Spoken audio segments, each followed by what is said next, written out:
나는 그날을 또렷하게 기억한다. 집으로 돌아오는 길의 공기는 유난히 무거웠고 발걸음은 이유 없이 느려졌다. 30해를 살며 이렇게 가슴이 조여오는 느낌은 처음이었다. 남편은 30살의 스페인 남자였고 나는 27살의 아내였다. 우리는 뜨거운 나라의 햇빛처럼 강렬하게 사랑을 시작했고 그 열기가 평생 이어질 거라 믿었다. 그래서 그날 현관문을 열기 전까지는 아무것도 의심하지 않았다. 집 안은 이상할 만큼 조용했다. 평소라면 들렸을 작은 소리조차 없었고 그 침묵이 오히려 귀를 울렸다.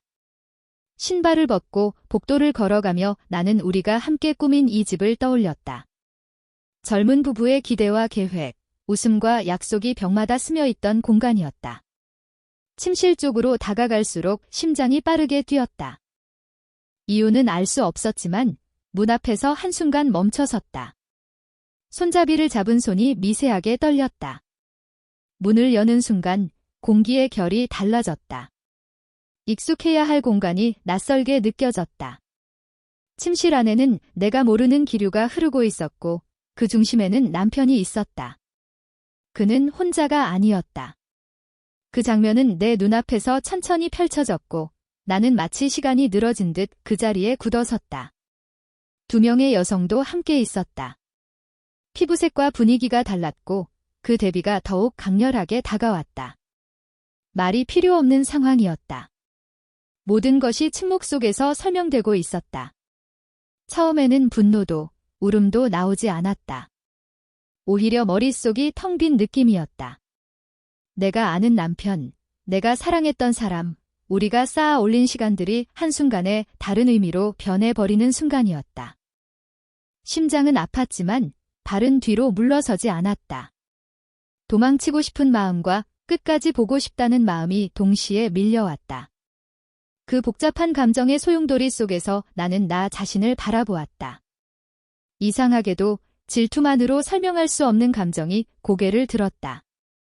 배신이라는 단어가 먼저 떠올라야 했지만 그보다 앞서 묘한 호기심과 차가운 이성이 자리 잡았다. 왜 이런 선택을 했을까? 언제부터였을까? 나를 떠난 것이 아니라 나를 시험한 것일까? 질문은 꼬리에 꼬리를 물었고 답은 쉽게 나오지 않았다. 그 공간에 서 있는 동안 나는 우리 결혼 생활의 작은 균열들을 떠올렸다. 사소한 무관심, 피곤하다는 이유로 미뤄졌던 대화들, 서로의 눈을 오래 바라보지 않게 된 시간들. 그 모든 것이 지금의 장면으로 이어졌다고 생각하니 분노는 서서히 다른 감정으로 변했다. 슬픔과 자책, 그리고 인정하기 싫은 이해가 섞였다. 나는 문을 닫지 않았다.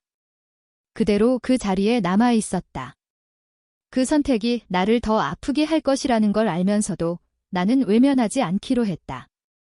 이 상황을 부정하면 앞으로의 나 역시 부정하게 될 것 같았기 때문이다. 숨을 깊이 들이쉬며 나는 나 자신에게 솔직해지려고 애썼다. 지금 이 순간 나는 무엇을 느끼고 있는가? 무엇을 원하는가? 그들의 움직임과 표정은 말없이 많은 것을 드러냈다. 설명이나 변명은 필요 없었다. 침묵 속에서 나는 나의 존재를 느꼈고 그 존재가 이 상황의 일부가 되어가는 것을 깨달았다. 놀라움은 점점 차분함으로 바뀌었고 마음 한구석에서 결단이 자라나고 있었다. 나는 더 이상 관찰자만은 아니었다. 발을 한 걸음 내디뎠을 때 스스로도 놀랐다. 그 한 걸음에는 분노도, 체념도, 그리고 설명하기 어려운 용기가 섞여 있었다. 이 선택이 옳은지 그른지는 그때의 나에게 중요하지 않았다. 중요한 것은 도망치지 않고 끝까지 마주하겠다는 의지였다. 그날의 공기는 끝내 가볍지 않았지만 나는 그 무게를 감당하기로 했다. 그 선택이 나와 우리의 관계를 어디로 데려갈지 알 수 없었지만 적어도 진실 앞에서 눈을 감지는 않겠다고 마음먹었다. 그렇게 나의 이야기는 예상치 못한 방향으로 흘러가기 시작했다. 그 이후의 시간은 천천히 흘렀다. 숨소리마저 또렷이 느껴지던 그 방에서 나는 내 안의 모든 감정을 하나씩 꺼내 놓는 듯한 기분이었다. 놀람은 이미 지나갔고 대신 묵직한 침착함이 자리 잡았다. 이 침착함은 이해나 용서와는 다른 것이었다. 그것은 현실을 있는 그대로 받아들이려는 의지에 가까웠다. 도망치지 않겠다고 마음먹은 순간부터 나는 더 이상 과거의 나로 돌아갈 수 없다는 것을 알고 있었다. 나는 그 공간에 서서 나 자신을 바라보았다. 젊고 아직 많은 시간을 앞에 둔 여자. 결혼이라는 약속 안에서 스스로를 정의해왔지만 그날 이후로는 오직 나 자신의 감정이 기준이 되었다.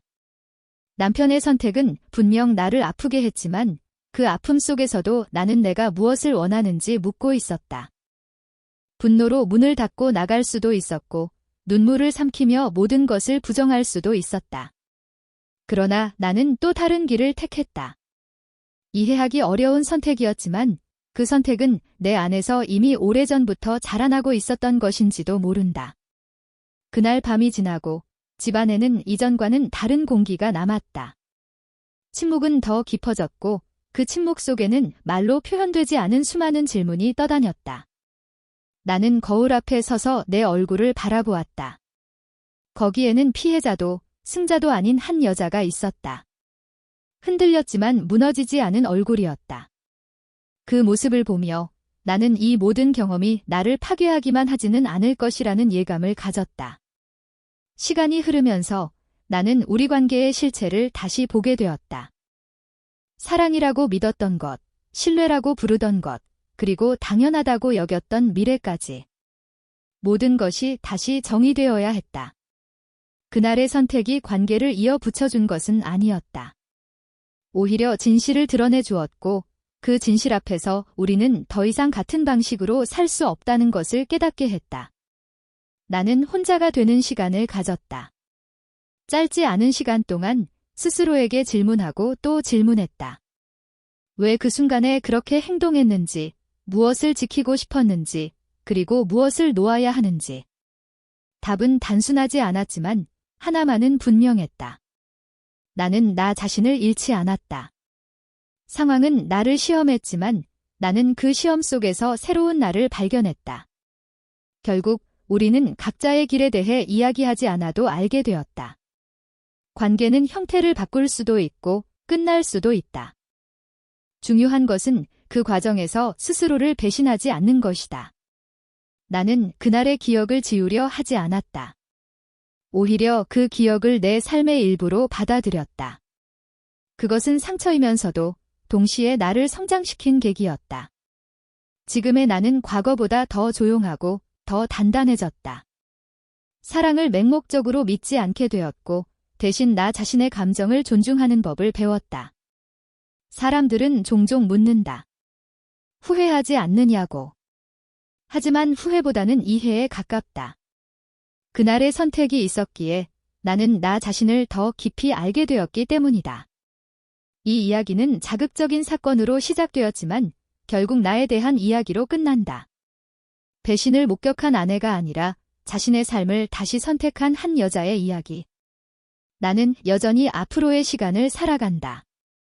완벽하지도 확실하지도 않지만 적어도 진실 앞에서 눈을 감지 않는 삶을. 그것이 그날 이후 내가 얻은 가장 큰 깨달음이었다.